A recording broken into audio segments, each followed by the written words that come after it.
오늘 122편은 다윗이 하나님 앞에 고백했던 시편입니다.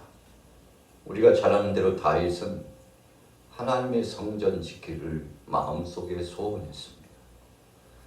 물론 다윗의 마음속에 전능하신 하나님 여호와 하나님을 구주로 섬기고 그분 앞에 영광 돌리며 신실한 믿음의 삶을 살았죠.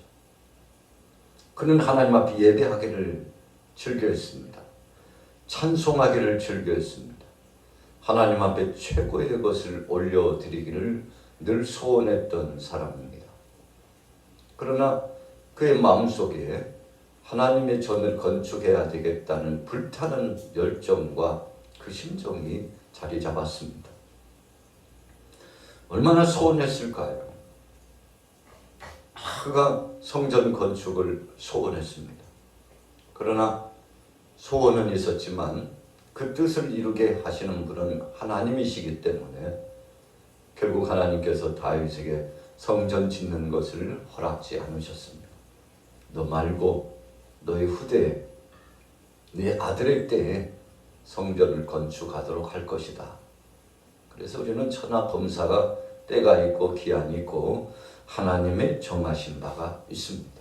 우리가 욕심을 낸다고 해서 이루어지는 것은 아닙니다. 내 생각과 내 뜻이 하나님의 생각과 하나님의 뜻에 합하도록 하는 것이 가장 중요합니다. 그래서 이 땅에 오신 예수님께서 가장 표본적인 기도를 겟세마네 동산에서 해주셨죠. 물론 주기도문도 마찬가지입니다. 하나님 아버지 앞에 구하는 거 하나님 나라가 임하기를 위해서 구하고 형제를 용서하고 사랑하고 일용할 양식에 자족하고 하나님 앞에 감사하며 영광을 돌리고 그리고는 주의 나라가 임하기를 소원해서 장차 도래할 하나님 나라를 대망하면서 살기를 원하셨죠. 예수님도 겟세마네 동산에서 아버지의 뜻을 물었습니다. 아버지여 할 수 있거든 이 잔을 내게서 지나가게 하옵소서. 그러나 나의 원대로 하지 마옵시고 아버지의 원대로 되기를 원하나이다. 예수님께서 이처럼 하나님의 뜻을 구하고 하나님의 영광을 드러냈습니다. 사람의 옷을 입고 오셨던 예수님이 그렇게 하시는 것처럼 오늘 믿음의 사람 다윗도 하나님의 뜻을 구하고 하나님을 기쁘시게 하기를 소원했다는 것입니다. 그래서 성전 건축은 소원하고 이루지는 못했지만 그러나 최선을 다하여 성전을 건축할 수 있는 길을 닦고 이 모양 저 모양 준비를 하고 하나님 앞에 영광을 돌렸죠. 여러분, 그래서 기회가 주어졌을 때 실행하는 것이 정말 복되는 것입니다. 우리 양화교회도 성전 건축을 위해서 계속 준비해왔죠. 우리 선배들이 준비를 해왔습니다. 또 우리도 계속 준비하며 하나님 앞에 기도하고 나아가고 있죠. 언젠가는 때가 되면 이루실 것입니다. 머지않아 하나님께서 역사하실 것입니다. 여러분, 이 모든 것들을 우리가 하는 것처럼 생각되지만 사실은 하나님께서 이 모양 저 모양 개입하시고 간섭하시고 엮어서 이끌어 가시고 필요한 것을 공급해 주시고 때가 되면 더 원활하게 형통케 역사를 이룰 수 있도록 해 주신다는 것입니다. 역사 이래로 모든 것들이 그렇게 되었습니다. 바벨론의 침략 때문에 유다 나라가 패망했죠. 참 안타까운 상황입니다. BC 586년에 패망을 하고 북이스라엘은 BC 722년에 패망한. 왜 패망했습니까? 우상 숭배 때문에 패망했죠. 하나님 중심과 하나님 영광 돌리지 못했기 때문에 패망했죠. 그런데 예루살렘 성만 파괴된 것이 아니라 성전도 함께 불타 없어졌습니다. 여러분, 참 암울한 상황입니다. 신앙인에게 있어서 성전이 없다는 거, 예배할 그 처소가 없다는 것이 가장 큰 비극 중에 비극입니다. 여러분, 그래서 우리는 지금 자유롭게 예배할 수 있는 예배당이 있다는 것이 너무 행복하고 감사하죠. 길 가다가도 들러서 기도하고 시간마다 주님 앞에 영광 돌리고, 그래서 우리가 정규 모임 시간이 되면 예배당에 모여서 함께 예배하고, 주의 날이 되면 모든 교우들이 일제히 모여서 하나님 앞에 영광 돌리게 되지 않습니까? 그런데 성전이 없어졌어요. 그래서 70여 년 동안 바벨론의 포로가 돼가지고 고통당했던 그들이 성전을 사모했습니다. 너무 사모하다 보니까 막상 그 현장에 가서 예배할 수는 없기 때문에 저들이 정책적 또 저들의 마음을 모아가지고 준비한 것이 무엇이었습니까? 회당을 만들었죠. 우리가 서름과 압박과 고통을 당하는 이 이국 땅에서 그냥 주저앉고만 있을 것이 아니라 하나님께서 해방시켜 주시는 감격스러운 그날을 대비해서 우리의 경건을 지키자, 믿음을 지켜나가자, 하나님 떠나지 말고 하나님 중심으로 살자, 우리뿐만 아니라 후세대들을 가르치자. 여러분, 그래서 예수님 계실 당시에도 성전이 있고 회당이 있었죠. 예수님 회당을 폐하지 않으셨어요. 예수님도 회당에 가서 말씀을 전하셨거든요. 자, 그렇다고 본다면 역사 이래 성전에 갈 수 없을 때 기도 처소와 같은 회당을 두었다는 것은 역사적인 사례를 볼 때 참 지혜롭게 잘한 것이라고 볼 수 있죠. 여러분, 성전을 사모하는 사람들의 마음입니다. 오늘 우리가 양화교회라고 하는 이 아름다운 예배당 성전을 두고서 하나님 앞에 영광 돌리고 모임을 갖고, 그리고 기관이 형성되고, 이 지역뿐만 아니라 세계 속에 복음을 증거하기 위해서 꿈을 꾸고, 그리고 마음을 결속하고 하나님 앞에 공헌을 올려서 물자로 지원하고 기도로 지원하고 또 지역에 복음을 외쳐 전하고, 여러분, 이런 것들이 하나님 앞에 영광이 되고 경건의 표로서 자리매김하는 것이죠. 그래서 경건이라고 하는 것, 거룩한 것이라고 하는 것은 우리의 일상 자체가 거룩입니다. 여러분, 그냥 예배당에 와서 1시간 예배하는 것으로 우리가 만족하지 않죠. 그것이 전부라고 생각하지 않습니다.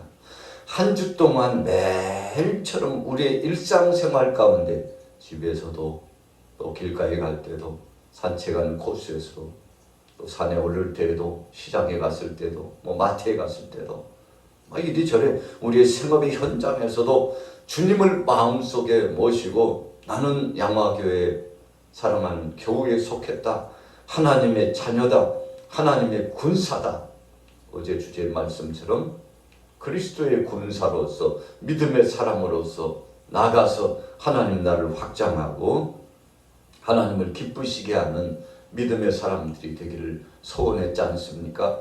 그래서 전쟁에 승리하는 비결, 영적 전쟁에 승리하는 비결을 마음속에 터득하고 말씀 중심으로 하나같이 되었죠. 자, 오늘 다윗 어떤 마음이었습니까? 자, 1절 2절 우리 같이 읽어보겠습니다. 122편 1, 2절 시작. 사람이 내게 말하기를 여호와의 집에 올라가자 할 때에 내가 기뻐하였도다. 예루살렘아 우리 발이 내 성문 안에 섰도다. 여러분, 성전에 올라갈 때 기뻐했대요. 오늘 여러분들은 우리 양화교회라고 하는 예배당에 올 때 기뻐하십니까? 창문을 감추지 못하고 설레임이 있고, 그래서 사랑하는 사람들을 만나고자 소원하고 거리와는 상관없이 믿음을 가지고 결속되는, 여러분, 그래서 아주 유명한 이야기가 있지 않습니까? 거리가 문제가 아니고 마음이 문제다. 그런 말씀이 있지 않습니까? 그래서 오늘 이 아침에도 여러분들이 주님의 귀한 전에 나와서 함께 예배하죠. 여기 함께 동참하지 못하시는 분들은 인터넷 방송 예배를 통해서 마음을 같이 하고 뜻을 같이 하고 믿음을 같이 하고 하나님 앞에 기도의 목소리를 같이 하고 나왔지 않습니까? 기쁨으로 이 대열에 동참하는 것이죠. 여러분, 하나님께서 이 마음의 중심을 다 헤아리셔서 복을 더하여 주실 줄로 믿습니다. 오늘 다윗도 그랬대요. 주님의 거룩한 성전 여호와의 집을 바라보면 마음이 설레이고 기쁨이 충천하고, 그래서 우리 주님이 받으실 그 예배를 기억하면, 주님이 받으실 찬송을 기억하면, 다윗은 왕이었지만 또 그는 장군이기도 했습니다. 그리고 그는 예술가요 음악가이기도 했습니다. 어떤 때는 시를 읽고 지고 기도문을 하나님 앞에 올려드리고, 어떤 때는 악기를 들고서 찬양으로 하나님 앞에 영광 돌리고, 어떤 때는 하나님의 말씀을 묵상하고 그런가에 그 말씀을 선포하기를 소원해서 동역자들에게 하나님의 살아계신 증거와 역사를 나타냈던 참 믿음의 거장 중에 거장이었죠. 그래서 우리가 시편을 보면 대부분 거의 다윗의 시가 굉장히 많은 분량을 차지하고 있습니다만 참 복된 사람입니다. 그래서 우리 신앙인들은요, 사실 모두가 시인입니다. 다윗과 같은 시인이에요. 오늘 여러분들이 기도할 때 한 구절 한 구절 말씀처럼 기도 제목을 붙여가지고 주님 앞에 소원하면서 아뢰는 기도의 그 순간들이 시처럼, 기도문처럼, 찬양의 가사처럼 하나님 앞에 영광 돌려지는데, 다윗은 설레임을 안고 기쁨을 가지고 예배당을 향하여 나갔다는 것이죠. 그래서 내가 기뻐하였도다. 내가 기뻐하였도다. 오늘 여러분들은 예배당에 올 때마다 기쁨으로 오시는 줄로 믿습니다. 왜 기뻐합니까? 첫째는 하나님을 만나는 자리이기 때문에 기뻐합니다. 둘째는 교우들과의 관계 속에서 하나 되는 자리이기 때문에 기뻐합니다. 셋째는 영적으로 충천한 은혜를 체험하고 경험할 수 있는 자리, 성령께서 교통하시는 그 자리이기 때문에 기뻐하는 거죠. 우리가 전이효과라는 것이 있죠. 한 사람이 긍정의 말을 하면 긍정의 씨가 뿌려지고 긍정의 열매가 맺혀집니다. 그러나 한 사람이 불평하고 악평하고 끊임없이 공격하고, 그리고는 편협적인 생각을 갖고 폄하시키고, 여러분 그러면 위축이 됩니다. 그래서 말이 중요해요. 내가 무슨 말을 들었느냐에 따라서 어떤 때는 이 삶의 중심이 흔들리기도 해요. 여러분 그래서 할 수만 있으면 축복하고 저주하지 말라. 긍정의 말, 힘을 주는 말, 위로가 될 수 있는 말. 여러분 그래서 말은 가려서 해야 된다고 그러지 않습니까? 그냥 입이 열렸다고 해서 다 토설해내면 그 말 속에 상처가 있고 그 말 속에 우리 사람의 마음을 번잡해 하는 사탄의 말이 혼합되어 가지고 함께 뿌려지는 겁니다. 여러분 그래서 우리가 영적으로 분별을 해서 꼭 해야 될 말, 해서는 안 될 말을 잘 가리는 것이 지혜입니다. 이것을 가리지 못하면 사탄의 놀림거리가 되는 것입니다. 자, 3절 보세요. 예루살렘아 너는 잘 짜여진 성읍과 같이 건설되었도다. 지파들 곧 여호와의 지파들이 여호와의 이름에 감사하려고 이스라엘의 전례대로 그리로 올라가는도다. 자, 잘 건설되었다는 것은 흔들림 없는 반석과 같은 요새라는 것이죠. 여러분 하나님이 함께 하시는 곳 그 자체가 성전이고 하나님이 거하시는 곳이 바로 우리 편입니다. 저나 여러분들은 하나님 편에 서 있는 거죠. 여러분 이 편이라고 하는 것이 아주 중요합니다. 우리가 하나님 편에 서느냐 아니면 악한 마귀 권세의 편이냐라고 하는 것은 매우 중요합니다. 그래서 광야를 거쳐갔던 40년 동안 백성들이 하나님 편에 서서 믿음을 지킨 사람이 있는가 하면 함께 섞였던 무리들이 있었죠. 이방 족속들이 섞여 있습니다. 애굽에서 나온 섞인 무리들이 있었어요. 그들이 계속 충동질했죠. 그래가지고 광야 40년 동안 참 괴로운 세월이었습니다. 왜 그랬나요? 긍정의 말, 믿음의 말, 하나님 영광스러운 말, 비전의 말, 하나님의 약속하신 말씀을 갖고 우리는 가나안 땅에 분명히 들어간다. 이까짓 것, 이 정도쯤이야. 우리가 능히 주 안에서 이겨낼 수 있다. 걱정하지 마, 두려워하지 마. 하나님이 모든 것을 책임져 주실 거야. 이렇게 이야기하고 나갔다면 얼마나 좋았겠습니까? 그러나 섞여 있는 무리 가운데 어떤 사람들은 애굽에 있을 때 고기 가마에서 고기를 구워 먹던 것이 생각난다. 부추도 생각나고 마늘도 생각난다. 이따위 만나가 우리에게 무슨 양식이냐? 이제는 심을 난다. 더 이상 먹기도 싫다. 하나님이 뭐 우리를 책임져 주더냐? 광야에서 참새가 빠지게 고생만 하고. 여러분 이렇게 참 고통스러움을 토로하고 불평했는데 민수기 24장 28절 말씀처럼 너희 소리가 내 귀에 들리는 대로 내가 시행하겠다 한 것처럼 여러분 말대로 됩니다. 말대로 돼. 나는 안 돼. 나는 끝났어. 그럼 진짜 끝나더라니까요. 계속 그 중심의 틀을 예배당 중심, 교회 중심, 하나님 중심, 말씀의 중심을 둔 사람들은 거기에 뿌리를 내리고 기초를 두고 하나님 앞에 영광 돌리는데 세상을 향하여 딴 세상을 자꾸 꿈꾸면서 담장 넘어 집 밖을 보는 사람들은요. 결국은 집 밖으로 나가더라고요. 자, 왜 그렇습니까? 가정 중심, 교회 중심, 하나님 중심인 사람이 그 믿음을 지키고 흔들리지 않고 주님 오실 때까지 창대한 능력의 역사를 경험하고 여호와 니시 그랬잖아요. 주님 안에 있으니까 승리했다는 것입니다. 자, 어떤 마음을 갖느냐 중요합니다. 오늘 다윗은 예배당 중심, 성전 중심으로 마음이 충천했습니다. 기쁨이 넘쳤습니다. 여러분 그러니까 좋은 말이 계속 나오잖아요. 그래서 우리 안에 성령님 모시고 있으면 믿음의 말, 긍정의 말입니다. 성령님 떠나면 그때부터 불평하고 원망하기 시작한다는 거죠. 자, 여러분들의 말은 지금 어떤 상태에 놓여져 있습니까? 자, 보세요. 5절에 거기에 심판의 보좌를 두셨으니 곧 다윗의 집의 보좌로다. 예루살렘을 위하여 평안을 구하라. 예루살렘을 사랑하는 자는 형통하리로다. 우리가 시온의 영광이 빛나는 아침 찬양이 있잖아요. 여기에서 시온은 예루살렘입니다. 여기서 시온은 성전을 말합니다. 여기서 시온은 하나님 앞에 예배하는 그 시간을 의미합니다. 오늘 여러분들에게 시온이 빛나는 영광, 그 영광이 있기를 축복합니다. 자, 결론 내려보겠습니다. 7절에서 9절입니다. 시작. 내 성 안에는 평안이 있고 내 궁중에는 형통함이 있을지어다. 내가 내 형제와 친구를 위하여 이제 말하리니 네 가운데 평안이 있을지어다.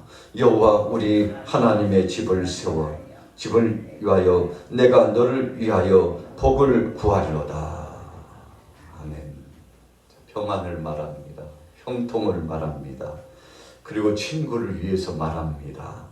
하나님의 집을 위하여 말합니다. 복을 위해서 말합니다. 무엇을 위하여 하느냐? 자, 당신이 말하는 목적이 도대체 뭐야? 따져 물어봐야 돼. 당신이 의도하는 그 행동이 뭔데? 결국은 뭐야? 그러면 하나님 영광을 위한 거야? 교회를 위한 거야? 공동체를 위한 거야? 덕스러움을 위한 거야? 좋은 열매를 위한 거야? 아니면 상대를 깎아내리고 평화시키고 공격하고 파괴하고 분열시키고 이간질하고 모든 것을 송두린 채 파괴하려고 그러는 거야? 세우려고 하는 거야? 여러분 그 본질의 중심을 보면 그 정체를 아는 거죠. 그래서 예수님은 사탄의 정체를 고발했어요. 요한복음 10장 10절의 말씀 그대로 내가 온 것은 양으로 생명을 얻게 하고 꿀을 얻게 하고 더 풍성히 얻게 하는 것이다. 그러나 직전에 도둑이 오는 것은 도둑질하고 죽이고 멸망시키려는 것이다. 여러분 그래서 곰곰이 듣고 보니까 이것은 파괴구나. 이것은 깨려고 하는 거구나. 이것은 세우는 것이 아니라 망가뜨리는 거구나. 그러면 영적인 정체가 드러나는 것입니다. 여러분 그래서 우리는 영분별해가지고 차단할 것은 탁 차단하고 그리고 멸시할 것은 멸시하고 내려놓고 그리고는 정립을 잘 해야 돼요.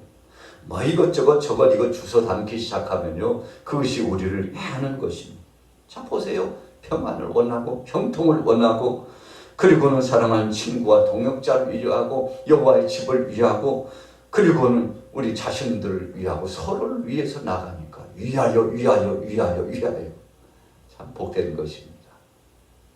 자 오늘 하루 어떻게 사시겠습니까? 오늘 다윗은 기쁨으로 나아갔습니다. 모든 이들을 위하여, 행복을 위하여, 하나님 영광을 위하여, 잘되기를 위하여, 복된 건설을 위하여 나갔더니 하나님께서 다윗의 가정을 통해서 전무후무할 만한 위대한 역사를 선물로 주셨잖아요. 자, 오늘 여러분들은 이 좋은 선물 받기를 원합니다. 어떤 사람들은요, 점점 안 좋아지는 사람이 있어요. 그런데 어떤 사람은 점점 좋아지는 사람이 있어요. 영적인 의미를 말씀드리는 겁니다. 여러분, 믿음을 가지고서 주님 안에서 정말 세상적으로는 조금 약한 것 같고 부족한 것 같지만 주님 안에서 점점 커지고 위대해지고 소망이 넘치고, 오늘 하루 이런 체험이 있으시기를 예수님의 이름으로 축원합니다.